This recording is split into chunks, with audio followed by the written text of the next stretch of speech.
한국은 더 심한 거예요. 우리나라의 소비 침체는 크게 보면 두 가지예요. 가계부채의 지나친 확대에 따른 부담 때문에 사람들이 소비가 침체되는 게 하나 노후에 있고, 대한 불안하고. 두 번째로는 노후에 대한 불안 때문에 사람들이 쓰는 거지. 못 쓰는 거예요. 그러니까 이게, 그런데 한편으로 바보가 그 돈이 지금 550조가 저기 또 쌓여 있어. 국민연금에. 나중에 쓰려고. 지금은 굶어 죽지만 나중에 쓰겠대. 그럼 그 돈으로 그럼 어디다 투자해요? 기업에 채권 사줘. 주식 사주고, 주식을 새로 발행하는 주식을 사주는 것도 아니야. 시장에 이미 나와 있는 유통 주식을 사는 거기 때문에 이건 투자로도 안 들어가요. 요새 삼성전자 주식 값이 안 떨어지는 게 국민연금에서 그 기관 투자. 우리나라 지금 주가 받치는 게 다 사실은 국민연금에서 550조 중에서 한 20% 정도니까 지금 20몇 퍼센트 더 넘어요. 그 중에서 우리나라 국내 주식으로 갖고 있는 게 100조 정도 되고 해외 주식으로 갖고 있는 게 아마 한 50조 정도 될 건데, 이게 유통 주식이에요, 이게. 그렇죠? 이게 무슨 신규 투자로 가는 돈이 아닌 거죠. 소비로 가는 돈도 아니에요. 아무것도 아니에요. 그리고 그 주식을 갖다 파는 사람은 누가 되게? 돈 많은 사람이 주식 팔았어. 여러분 돈 없는 사람들은 주식도 없어요.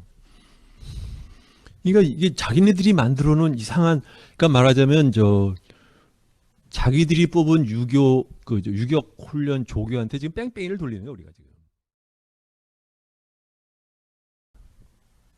근데 왜 당하는지도 몰라. 우리가 당하고 있어. 우리란 국민들이. 근데 그것을 약자들만 당하는 거죠. 자기네들이 우리가 이게 그러니까 현대 국가, 현대 사회는 어떻게 구조가 되어 있고 무엇이 필요한 거에 대한 교육을 안 받아놓고 다 관리들한테 맡겨놨잖아요. 그러니까 이게 한국이 어떻게 보면 이제 과속 성장을 하다 보니까 생기는 문제이기도 하지만,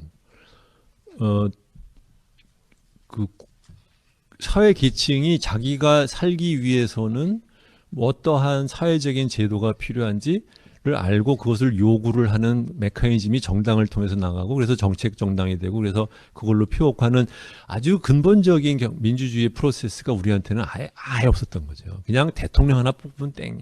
나머지는 관료가 알아서 하는 거고, 만들어주면 고맙고 안 만들어주면 나쁜 놈이고, 뭐 이렇게만 살아왔단 말이죠. 근데 이것은 국민들의 교육 수준이, 우리나라는 지금 예를 들면 저희 때는 대학교를 동시대 사람 중에 대학교를 간 사람이 10%예요.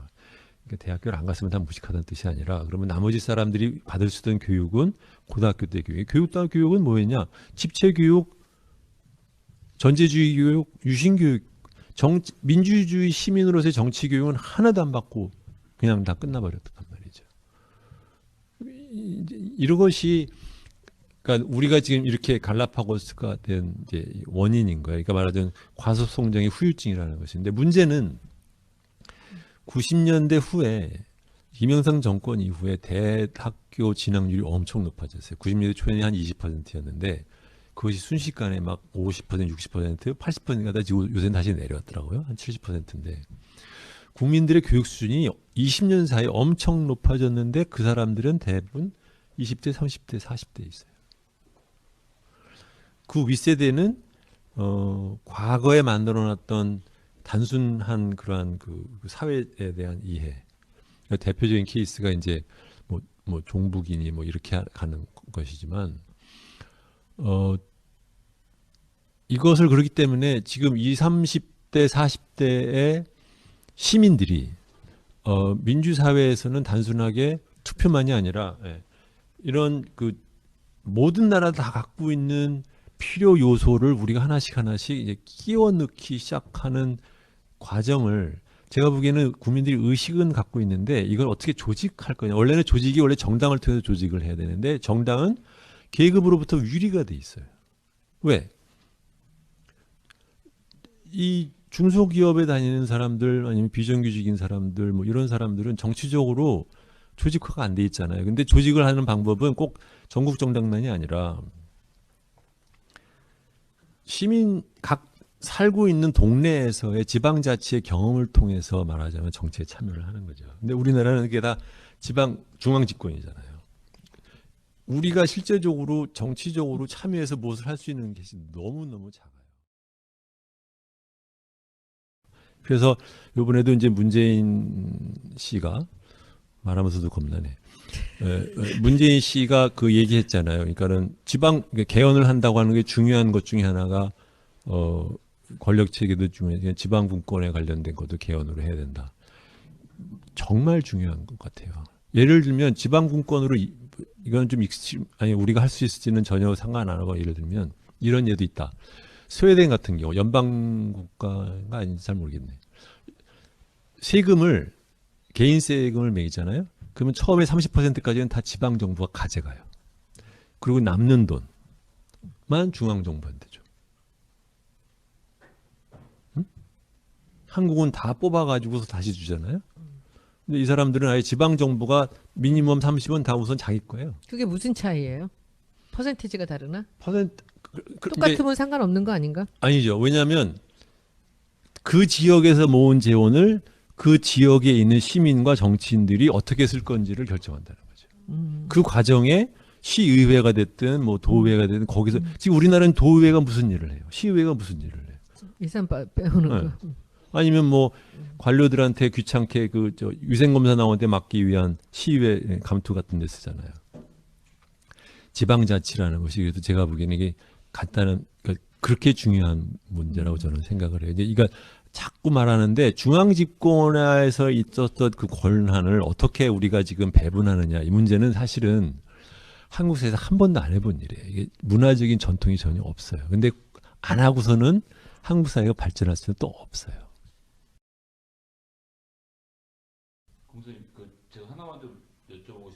공사님 제가 하나만 좀 여쭤보고 싶은데 지금 말씀하시니까 댓글들이 달려서 네. 그 국민연금 관련돼서 그러니까 국민연금을 없애자, 국민연금을 폐지해야 된다, 4대 보험도 이참에 다 폐지하자. 아니죠. 내가 돈 내는 거 아까워 죽겠다 이렇게 말씀들 하시는데 제가 알기로도 우리가 할 수 있는 투자 중에는 국민연금이 가장 수익률도 높고 이게 안정되고 운영되는 게 중요한데 처음 만들 때 우리가 낸 돈으로 어른들에게 드리자는 합의를 못해서 그렇죠. 내가 내고 30년 있다 내가 찾아먹는 구조로 가서 생긴 그렇죠. 문제가 있는 것 그런 같은데 거죠. 네. 조금 설명을 연금이 없어지는 건 안 되지 않습니까? 아유, 없애면 안 되고 저는 더 늘려야 된다고 생각해요. 국민연금 현재 여러분들 월급의 9%를 떼어요. 9% 그렇게 많이 중에 떼나? 반은 회사가 내주고 반은 자기가 내는 돈이에요. 그런데 이게 처음에 설계를 잘못한 것이 어떻게 되냐면 처음부터 돈을 받아서 그 시대의 노인들한테 주는 방식으로 갔어야 되는데 이게 돈을 모아서 쌓아놓는 방식으로 갔어요. 근데 그것을 왜 그렇게 갔느냐? 관료들이 그렇게 원했어요. 왜냐하면 중앙집권의 재원을 만들기 위해서 강제 저축의 수단으로 생각했던 거예요. 응? 1988년에 들어왔어요, 우리나라. 노태우 정권 때 들어온 건데, 그렇게 해서 또 재미있는 것은 국민연금 말고 또 공무원들은 또 지들끼리 따로 또 연금을 만들어놨어. 공무원연금. 그 전부터 훨씬 따뜻하게 잘 돼 있어요. 따뜻하게. 나머지 국민들은 또 이제 이렇게 된 건데 이 돈은 국민들한테 안 줘. 쌓아가지고 그 돈으로 자기네들이 어디다 쓰고 싶은 데다 썼단 말이에요. 그 트라우마가 있으니까 지금 우리나라 사람들은 그걸 갖다 말하자면 사회복지 사업에 쓰면 안 된다라는 또 이상한 또 착각에 빠졌는데 애초에 설계가 잘못된 것이 지금부터라도 제가 보기에는 가장 중요한 문제 중에 하나가 지금 쌓여있는 앞으로 더 쌓아가게 되는 이 국민연금을 빨리 허물어야 돼. 빨리 허물어서 지금 있는 노인, 지금 현재 살고 있는 사람들한테 돈을 줘서 그렇게 해서 그 사람들이 안전하게 살고 자기 아이들한테 제대로 된 교육을 시키고 그 사람들의 생산성이 올라서 그래서 경제 성장을 이뤄가지고 그 돈으로 또 내가 또 나이가 들면 먹고 사는 방법으로 가야 되는데 경제 전체적으로 지금 내려가는 것은 알 바 없고 9% 뛰어간 곳은 내가 나중에 이제 챙길 거니까 어디 뭐 누구한테 쓰면 안 돼. 지금 이렇게 모든 국민들이 지금 착각에 빠져 장기적인 있어요. 시각이 이게. 없는 거지. 네. 그런. 그러니까 정치. 제가 들었던 얘기도 이제 2030년이 되면 이 국민연금이 3,000조 수준으로 모인다는 건데 그러고 그다음부터 이제 급격하게 빠져나갈 거라는 거고. 네. 근데 이걸 지금 하는 방식으로 전부 다 주식에 갖다 넣는다든지 이러면 사실은 안 되는 거 아닌가요? 안 되는 그렇죠. 거죠. 정말 안 되는 거죠. 지금 근데 문제는 이런 거예요. 이제 이 문제를 모르느냐? 알아요. 근데 바꾸려고 하면 누군가가 말하는 그 일을 해야 되잖아요. 근데 그걸 일을 해야 될 인센티브가 있나요?